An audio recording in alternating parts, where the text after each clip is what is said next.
Nagsama-sama ang mga kameraman sa ikatlo at huling bahagi ng ISM News Workshop 2.0. Ito ay para linangin ang kanilang kaalaman at kakayahan sa tamang pagtahi ng mga kwento. Yan ang ulat ni Gab Villegas.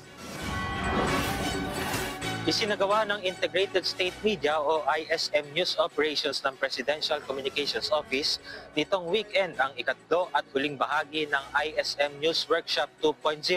Sa pagkakataong ito, mga cameraman, assistant cameraman at iba pang nasa likod ng camera mula sa Integrated State Media ang sumalang sa nasabing workshop.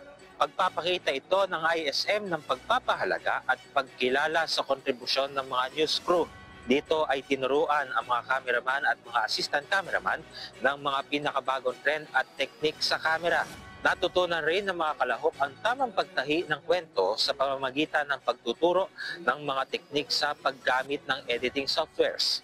Para kay Erica, nakauna-unahang babaeng cameraman ng PTV, malaki ang pagpapasalamat niya na natanggap bilang cameraman ng network at nagpapasalamat rin siya na makalahok sa workshop. Napakalaking break po nito for me kasi yung pag-explore ko outside, yung mga coverages outside, yung translasyon, very much good experience for me and ang ganda po. Tapos lahat po ng mga balita na napapahatid natin sa ating mga kababayan, it is all very essential to our country po. Para sa cameraman ng IBC na si Brix, mahalaga ang mga ganitong uri ng workshop sa kanila. Marami kang matututunan kung paano yung framing, yung editing, tsaka masaya siya. May coordinator ng bawat isa. Matututo ka sa bawat learnings ng iba't ibang cameraman. Natutunan naman ni Ronel Abundo ng Radyo Pilipinas na hindi dapat ginagawang komplikado ang video editing. Yung pinaka-importante doon na natutunan namin is dapat sa input pa lang or sa source pa lang, tama na po lahat yung mga materials so that along the process, tama po yung magiging at correct po yung magiging output po natin. Marami ring natutunan ang social media writer ng Philippine Information Agency na si Benjamin sa naging workshop ng ISM. Napaka-importante niya kasi at least kahit tayo yung pasabakin sa mga gantong work, makakapag-provide tayo ng quality service ng timely, accurate at relevant na information para po sa ating mga kababayan. Malaking tulong naman para kay DK Zarate ang mga ganitong workshop para maging permanent sa kanyang pwesto bilang reporter ng Radyo Pilipinas.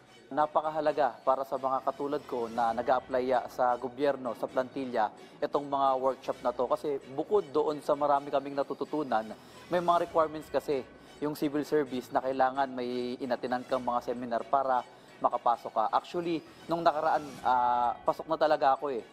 Tanggap na sana ako sa plantilla.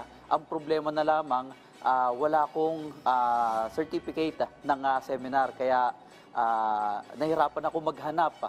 Umabot ng halos sa kalahating taon, hanap ako ng seminar na related sa pagiging media personnel. Wala talaga ako makita. Buti na lamang nagkaroon ng pa-workshop itong PCO sa pangunguna ni Aseka Alan Francisco at nabigyan ako ng pagkakataon na matuto at magkaroon din ng aking mga requirements para sa aking plantilla. Pagbibigay diin ng Integrated State Media News Operations ng PCO, marami pang nakakasang workshop sa mga government media workers sa susunod na taon na layuning pagyamanin ang kakayahan ng mga nasa harap at likod ng kamera. Gab Villegas para sa Pambansang TV sa Bagong Pilipinas.